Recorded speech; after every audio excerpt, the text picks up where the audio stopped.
Give it up for them, guys. We've got some of my soccer team here. They came out to hear me, so I hope I do a good job. They said I got to run laps in practice if I don't do a good job, so I've got to bring it tonight.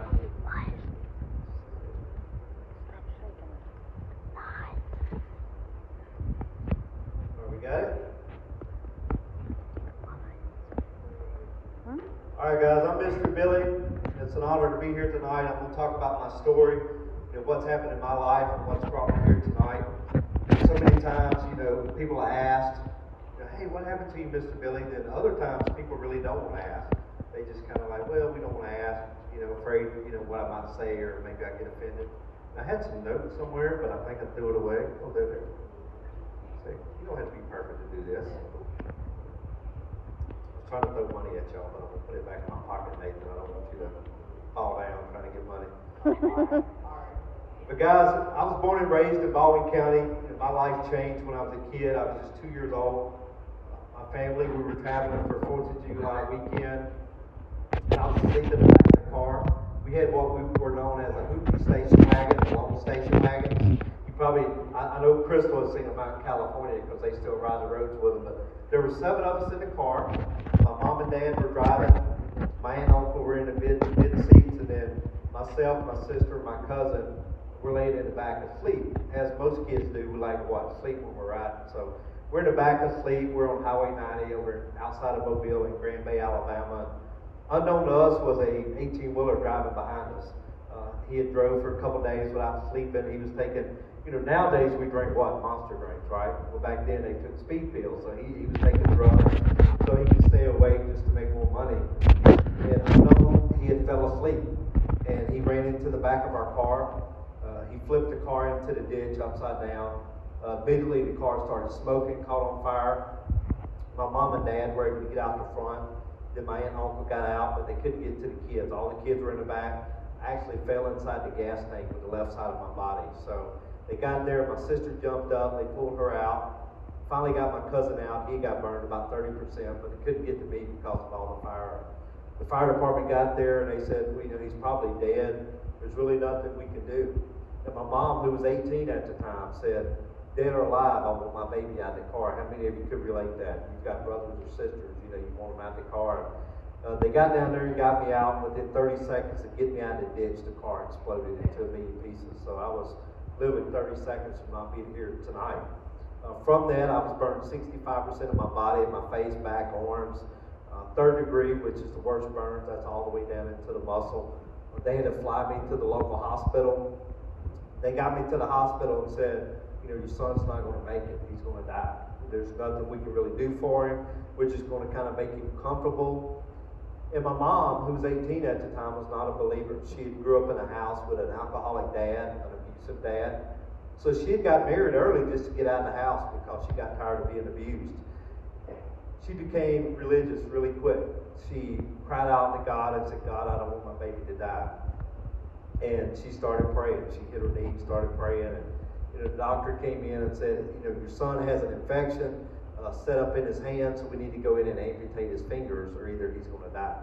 So she had to make a decision. So they went in the next day and they cut off my fingers. And I remember coming out and crying to my mom and saying, Mama, they took my fingers. Why did they take my fingers? And I looked up at her and a tear went down her face, and she said, baby, I had to make that decision to save your life, but it's going to be okay. How many of you know when Mama tells you it's going to be okay? It's going to be okay. And from there, I had a long road because I had 72 different bones broken in my body. My back was broke, my neck was broke both sides of my hips, so I couldn't walk anymore. But I was very determined as a kid, as most young kids are. I didn't want anybody feed me. I didn't want anybody doing anything for me. But they said you're going to have a lot of surgeries. For over the next 9 months, I had over 100 plus surgeries just in 9 months. Just trying to save me, taking skin from my legs, putting it on different parts of my body, trying to keep out the infection. They would even take skin from pigs to put on my body because I didn't have enough skin because I was so little, just to try to make me survive. And I remember when I got ready to come home, right before then, my dad walked in and looked down at me, laid in the burn unit, and I had just turned 3 years old. And he said, I don't want a son who's been burned. And he never came back. And I remember that just like it was yesterday, seeing my dad walk away and me crying out to the dad that before that was the dad of the year. We'd go out in the yard, we'd plant flowers together. Now my dad didn't want me. Do you think that really hurt? I mean, it hurt, guys, to see your dad walk away and not really understand why. No explanation. So I carried that guilt that my dad left because of me. I felt that he left my mom because of me. So I had a lot of anger inside. So we came home, and I remember I had to wear these stockings all over my body to keep the scars down. I remember the hateful things that people would say. Oh, look at him. He looks like a monster. Freddy Krueger. I've been called all the names. Burnt charcoal. And I decided, when I turned 5, 6 years old, I wanted to go to kindergarten like everybody else. And, I showed up. I had my Superman lunchbox, which was the real deal. We had the metal lunchboxes with the thermos in them. That was a legit. See, you guys got the wannabe lunchboxes. We had the real stuff. But I remember walking up and the principal being in the doorway, and he meets my mom and says, "Your son can't go to school here." She said, like any other mother, "Well, why not?" With her little head bobbing. "Why can't my son go to school here?" They said, "Well, he's considered handicapped, so he can't go to public school." This was the year before the Americans with Disabilities Act came out in the public school system. So my mom stood in the doorway and said, "Sir, I don't think you understand. If my son doesn't go to school today, nobody's going to school today." Can any moms relate to that? So she was about to just stand in the doorway and be like, "Nope, not happening today." So he decided, well, maybe we can make an exception and let your son go to school, but there's one problem. Your son doesn't have any hair because, as you can see, bald is beautiful. I bet it looks good in the light, don't it? Kind of like an angelic glow. But they said, your son's got to wear a hat to school. So I'm looking, I'm 6 years old. I'm looking at the guy who's bald, and I'm bald, but he says, I got to wear a hat. Of course, the words that come out of my mouth is, well, why don't you wear a hat to school? He didn't find it as funny as I did. That was my first day going to the principal's office. Most kids are cool in kindergarten. They're excited. Everybody's playing. Then about, 3rd, 4th grade, you notice how people change? People that you grew up with, that are your friends, all of a sudden won't speak to you. They don't want to play with you. I kind of felt like Rudolph. Nobody wanted to play with me during PE time. Nobody would pick me for the team. I may have 3 fingers, but I can shoot threes all day long. If you want some, just call me out of PE. And then I won't talk about you because the guy with 3 fingers just beat you on the court. But people would say ugly things to me. How do you think I responded? Not very nice. I wouldn't go into church. I would just hit them in the mouth. Or my redheaded sister would hit them in the mouth. And that's what I thought was okay. But see, I grew up in a time where you'd go to the principal's office and they'd use this thing called a paddle. So what I call now some get right. They'd get some get right. Or we had, as for our kids, a be good stick. You got that be good stick, you didn't want to go back.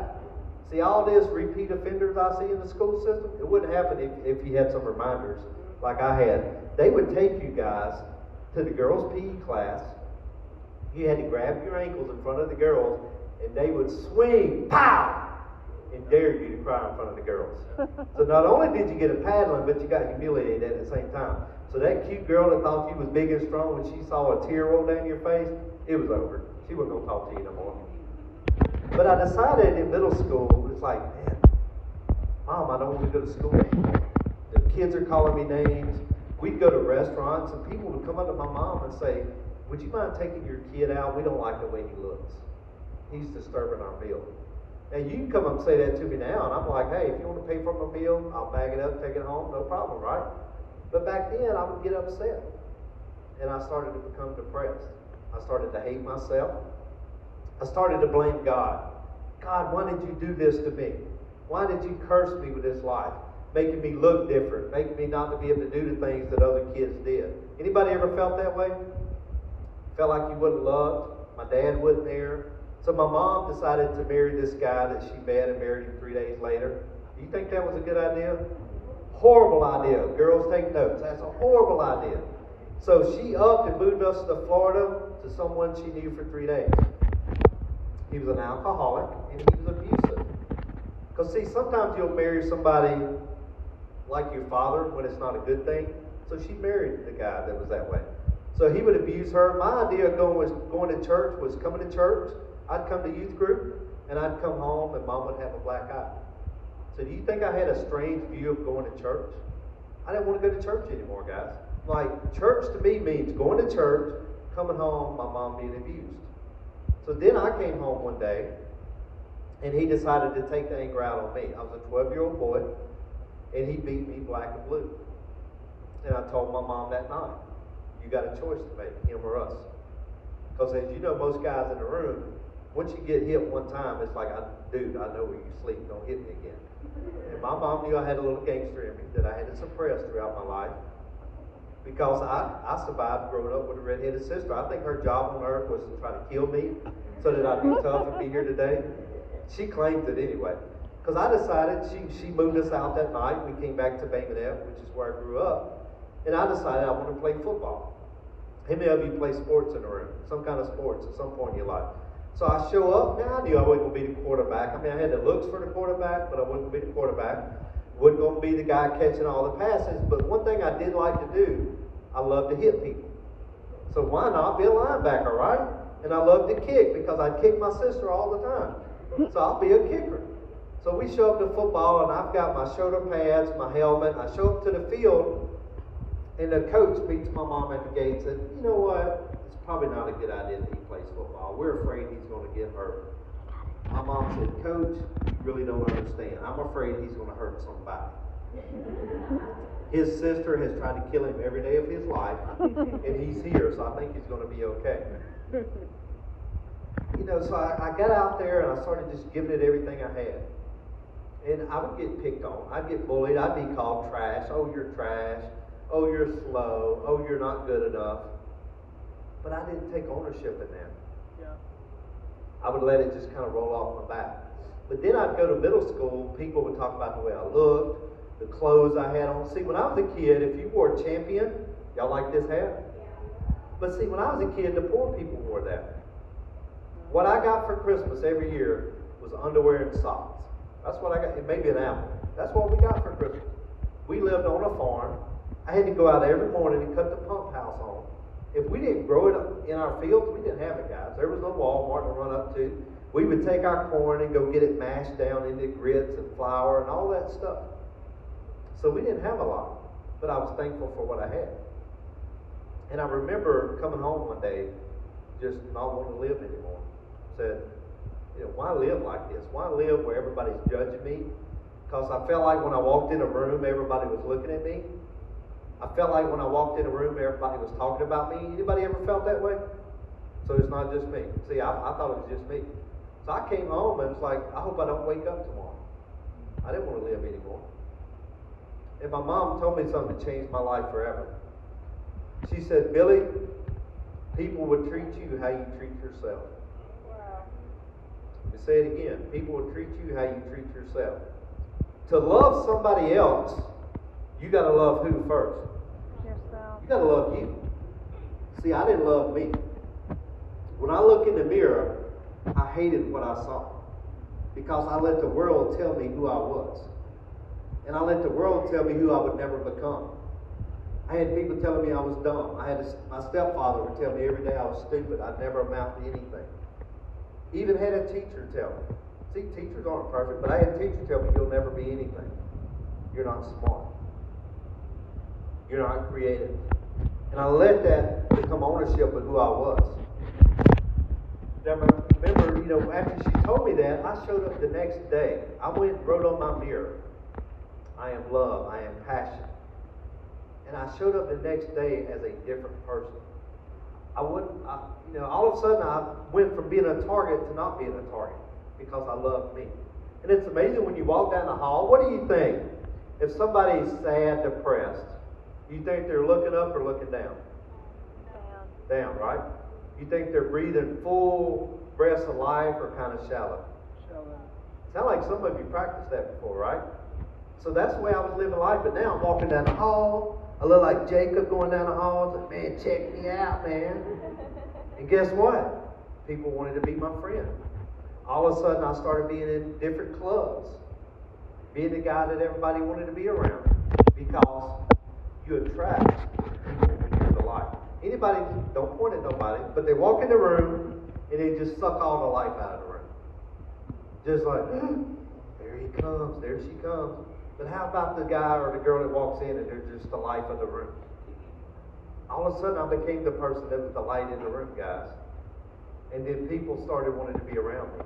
I went into high school. I thought it was cool. I wish I had a picture to show you. My mom taught me to get this Jerry curl wig. Guys, I look good. Don't judge me. I look good, Connor. Don't be hating. You know, my kids say, you know how hideous you look? I'm like, hey, the girls like it. They'd go down the hall, they'd be like, hey, Billy. Connor Davidson knows what I'm talking about. Hey. So I'd go down, I'd have the gel in it. Y'all remember the wet gel? I look good. I'm just telling you. I had the parachute pants. I would hammer on you at any time. Don't call me out. Hey, I had the herringbone chain. Y'all know what I'm talking about? With the turtleneck. I had the drip going on. I'll post it tonight on Instagram so y'all can see it. I was fly. I was very fly. Now, I'm married, so don't be crushing on me when you see it. I am taken. I am a man of God. But then I decided to play soccer. We never had a soccer team. All of a sudden, we put together a soccer team. Y'all know Bay Minette. She judging me? We were a bunch of country boys. We showed up the first day trying to wear hunting boots. They said, no, you can't wear those on the soccer field. So we had to come and go to Mobile to get soccer shoes. Nobody sold soccer shoes in Bay Minette. So we started playing soccer. We had a kid that came from Florida that was on the Olympic development team, and he wanted a soccer team. So we started playing, and I was natural because I loved to kick. Go out and kick balls. I was a field goal kicker on a football team. So soccer, we had a really good team. You know, within a couple of years, started kind of getting our system going. One of the guys that I played with is the head coach at St. Paul now, Chad Harrelson, who won a state title last year. Who would have known a little old guy from Bay Minette, you know, would have went out and won a state title. And then my senior year, guys, I know you're going to be shocked. Bay Minette football went undefeated the whole year. Please, nobody die. I know it's a shock. And that is the last time they've ever went undefeated. But we had a really good team. And, you know, I didn't get a lot of playing time. I mean, I got to go out and kick field goals because we scored a lot of points. Look at there, Miss Paula found my picture. So maybe he can get it up on the board. It may cause a riot when y'all see it, so stay in your seats. But I remember leaving high school thinking I had it all figured out. Any teens think they got it all figured out? You wrong. You don't have nothing figured out. All you can see is what's in front of you right now. If I could go back and talk to that 14-year-old, that 15-year-old, the 12-year-old, be like, dude, live life, have fun. Don't take everything so serious. Press into God. Because see, each person in here was designed for a specific reason. Yeah. Who were you designed after? God. The image of who? God. Do you think he made a mistake? No. He wanted some of us tall, some of us short, some of us good looking like myself. Some of you, you know, you're here. You got a purpose. I don't know what it is. Hey, I do not like it. Look at that. Pimp 101. Pimp 101. That's what I'm talking about. Some of y'all gonna be on eBay trying to buy some parachute pants. Look at that. See, all right, they can't focus now. Get it off. I told y'all. See, y'all doubted me. See, I just went up a whole new level, didn't I? But hey, guys. So I went to college. College is easy, right? Dude. All of a sudden, do you believe in this, guys? The 3 to 4 people you hang out with the most is the kind of person you are? Yeah. Did you realize that? If you hang out with people that makes bad grades, guess what you're going to make? Bad grades. Bad grades. If you hang out with people that make good grades, what do you think you're going to make? Good grades. Good grades. Hang around with smart people. Get over there, Sam, by the cute girl that makes good grades. Be like, what's up, girl? Let me study with you. You can make good grades and have a girlfriend at the same time. I'm throwing you some nuggets there. But guys, I started hanging around with people that didn't go to church, that liked to go out to parties. So what do you think my life turned into? Party life. Drinking, hanging with the wrong people, getting in trouble. And my life just started spiraling down. I started just, dating girl after girl because I was trying to find love in the wrong thing. I thought a girl could fill a void in my life. I thought a girl could make me feel loved. Did it work? No. I started thinking that the void I had from my father, I could find in a girl. The girl's not there to be your mom or your dad. Because the one that finds, a helpmate, a good woman finds a what? A good thing. I say a great thing. In 1 John 3:18 it says, let us love not just with our words, but with our actions. See, we can say, and I hear it all the time at the middle school, I love you. That means nothing, guys. We throw that word around so easily. But what does your actions tell me? I tell my kids, your body language would tell me more than your mouth will ever tell me. Yeah, that's so true. When you go out there and you're on the soccer field and you miss a goal, it's like, oh, Lord. I've got a place for you on my bench. Because I don't have time for that. I had a kid this year not make the team because of his body language. And he came to me and said, Coach, why didn't I make the team? I'm a really good player and I passed the ball well. I said, yeah, that's great. But I got other kids to do that. I said, you had the worst body language. He said, can I come back when you start practice and give me 2 days to show you I can change? I respect someone who's willing to say, hey, Coach, I messed up. What can I do to get better? I let that kid come out, and I've yet to see a body language issue with him. I'm proud of that kid.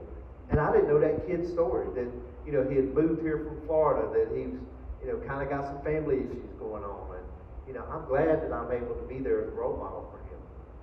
And I respect people that ask for a second chance, because none of us are perfect. Just like, I got a phone call. A guy that was on the football team, he was the guy. He scored touchdowns, he made all the tackles, he was All-American, All-State, went on to college, went on to play in the NFL. I didn't know if he knew my name. But he called me one day. He was being inducted to the Hall of Fame at Fame and Ed. He said, hey, I'd like you to come. I'm like, okay, cool. I don't know why you're calling me, but I'll show up. And I said, Tony, why'd you invite me? He said, because, Billy, he said, I would have never been what I was if it wasn't for you. And I'm like, because I was your beat-up dummy at practice? What'd I do to make you good? He said, every day I would see you bleeding at practice, skin ripped off. You would go every summer and have surgery, show up to practice with stitches and staples, but you'd never set out of practice.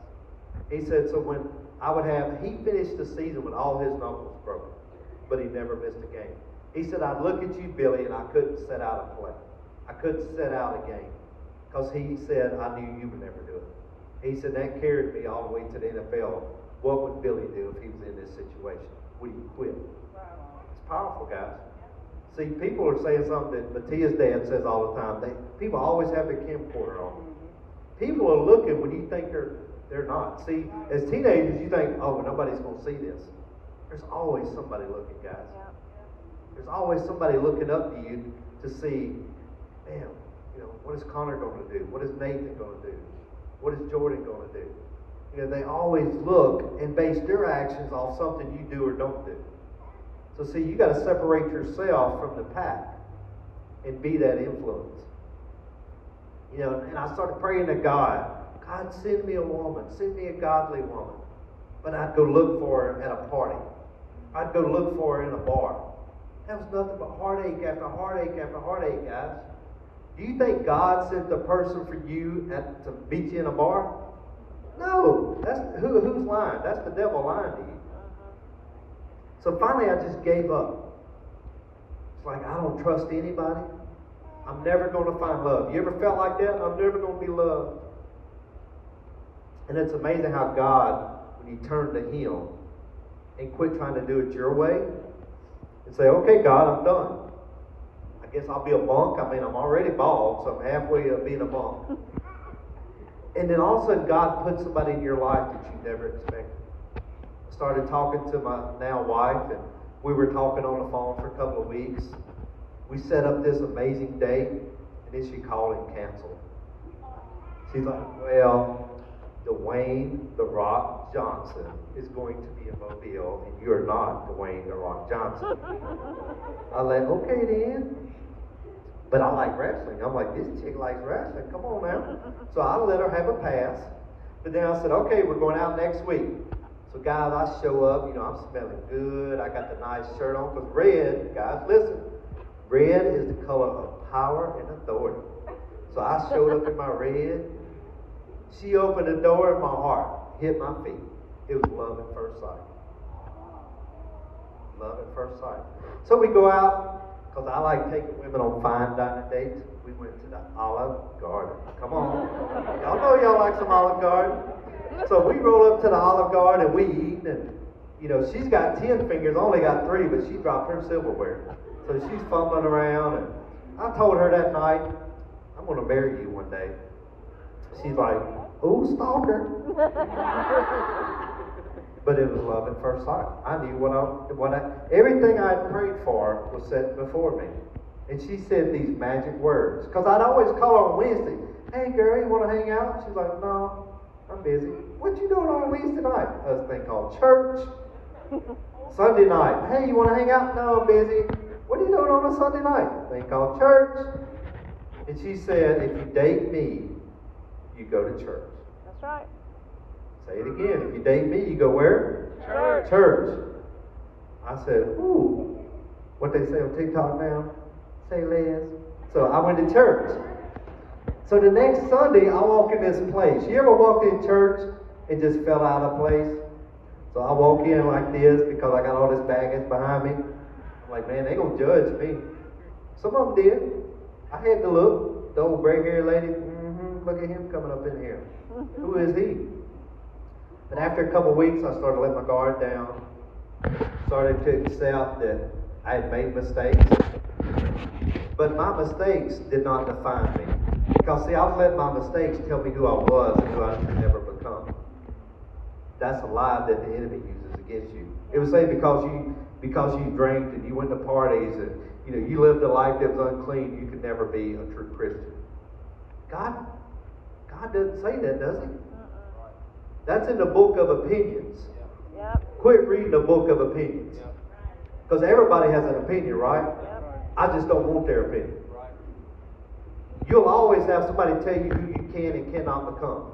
I had people tell me, oh, you'll never be anything. You'll never become anything. When I wrote my first book called Rising from the Ashes, sharing my story, I remember that teacher that told me I was stupid. So, a little bit prideful. What do y'all think I did? Send her a copy. I sent her a copy. Look at me. Look at what I did. Do you think Jesus was happy about that? No. I think he put fleas in my bed that night. But that lady called me. That mean old lady. Hey, Billy. I'm like, oh, my Lord. 20 years later. That is not I thought she was dead. I'm like, weren't you like 80 when you taught me? She was like 35 when she taught me. I thought she was 80. She said, well, I'm going through your book, and I'm thinking he probably wore out a whole pack of red pens, just my grammar, because my grammar is horrible. I mean, I got 3 fingers, I can count to 10, I just have to take my shoes off. Some of y'all get that on the way home. She said, Billy, I want to share something with you. I have stage 4 breast cancer. She said, I'd given up on life. She said, your book has inspired me. Do you know she's alive today? 10 years later. That's the power of God, guys. Yeah. Because God used me to go back to someone who I felt had offended me. And I was like, oh, okay, God, look at you. And then God, there was a verse that stuck out to me, 2 Corinthians. This is why for Christ, I'll delight in weakness, I'll delight in the insults, in the hardship. For when I am weak, he is what? Strong. I was speaking on stage in Arizona about forgiveness. You ever been talking about something or telling somebody and the Holy Spirit convicts you? Anybody ever had the Holy Spirit be like, you need to sweep around your own doorstep before you sweep around theirs? Because see, we'll quickly be like, Nathan, you've got this going on, that going on. But we forget about what we got going on, right? So God said, you hadn't forgave your dad. I'm like, well, I shouldn't forgive him. He left me. God says, but I want you to forgive him for your benefit. Because you're holding on to that and you can't do what I blessed you to be able to do. Because see, God struck me at the age of 12 in a dream and said, I didn't make this happen to you. I allowed it to happen to you. Because your testimony is going to help so many people. Yeah. It's powerful, guys. And I took ownership of my story. So I reached out to some family members. You know, I hadn't seen my dad since I was 3. Got his phone number. He's remarried. He's got a set of twin girls who are grown. He's been the father of the year in their life for 20 some odd years. Lived in San Antonio. So I called him on Father's Day. They're like, and guess what, guys? I'm named after him. He's Billy Joe Brown. I'm Billy Joe Brown Jr. Imagine that. I'm named after the dude that was never there. Did he think I had a little bit of hate? Big time. But I called him on Father's Day and said, Dad, I forgive you. I love you. So he cried, I cried. He called me on my birthday, Christmas that year. Then he called me that summer. We had about a year there we would talk. And he called me and said, I've got stage 4 cancer. I'm dying. I've got throat cancer. So I loaded up Connor, Caroline, my wife, who had never met him. And we took off to San Antonio. And he's on his deathbed, and I got to pray with him and lead him to Christ on his deathbed. The little boy that was 3 years old, now a grown man, got to lead that father to Christ who had walked out on him. So when he died a few months later, guys, I was at peace. And he sent me his ashes because I talked about fishing in Mobile Bay. And I was able to spread his ashes out. So think about it. He left me in a burn unit, but then I was given his ashes that was as a result of a fire to spread them out. And I'll never forget that, guys. There's nothing but love for him in my heart. But I could only do that through the power of who? Yeah. Through the power of God. I couldn't do it. I could have never forgave him. But because the Father had forgiven me time and time again. And see, we all hold on to something. Something we did in the past. Something that was done to us. And we don't want to let it go. Well, you know, I'd be a better Christian if I didn't stumble here. Guys, we're going to stumble every day. Do you realize that? Every day I have to repent. Every day I have to say, God, let me be kinder. Let me not say harsh words. God, let me don't look at that. God, let me don't react a certain way. Anybody ever had anger issues? I promise you I can have anger issues sometimes. And I have to go back and repent and ask forgiveness. God, don't let me act that way. God, don't let me be snotty to somebody. Sometimes I'm just like, oh, I don't want to talk to them. Maybe God put you in their path that day to be a light. Yeah. Realize that? See, I'll go in Dollar Tree sometimes, and the lady at the cash register, because I call her by her name, it's on her name tag. After it freaks her out that I know her name. But then we build a relationship, and sometimes they'll tell me stuff I don't want to know. But they'll be like, you know, can you pray for me? Hey, because they know you care.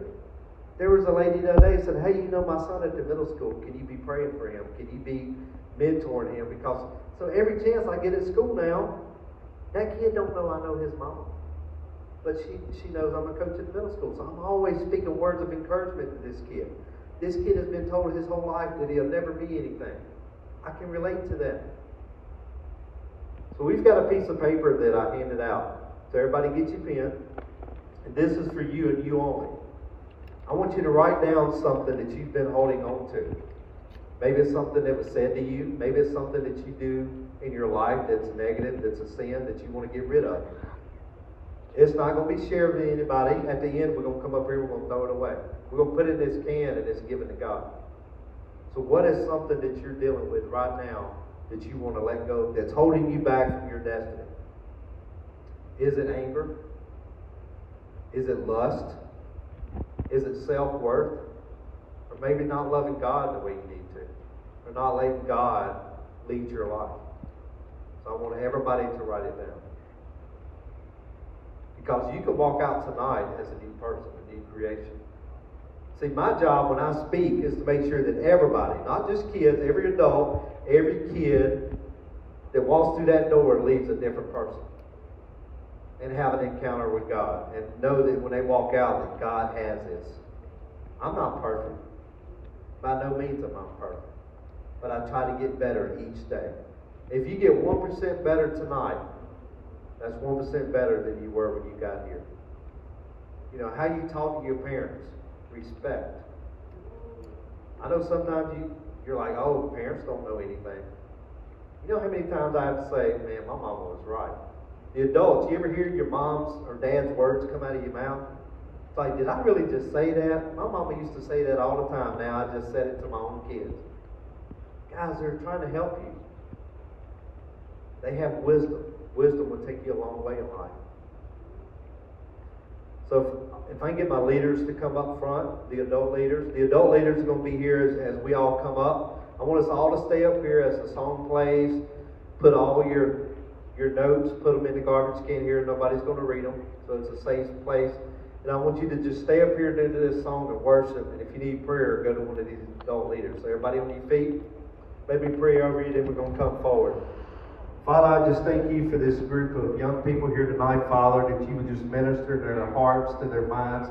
Let them know the divine purpose you have on their life. Let them know they are loved. Let them know they are forgiven. They are here for a specific reason on this earth. For you don't make mistakes, Father. For inside their DNA, you breathe life from your mouth, Father. We ask that you just mold them and lift them up tonight. In Jesus' name. We all said? Amen. Amen. Guys, come on up, drop that off in the can, and stay up front and worship.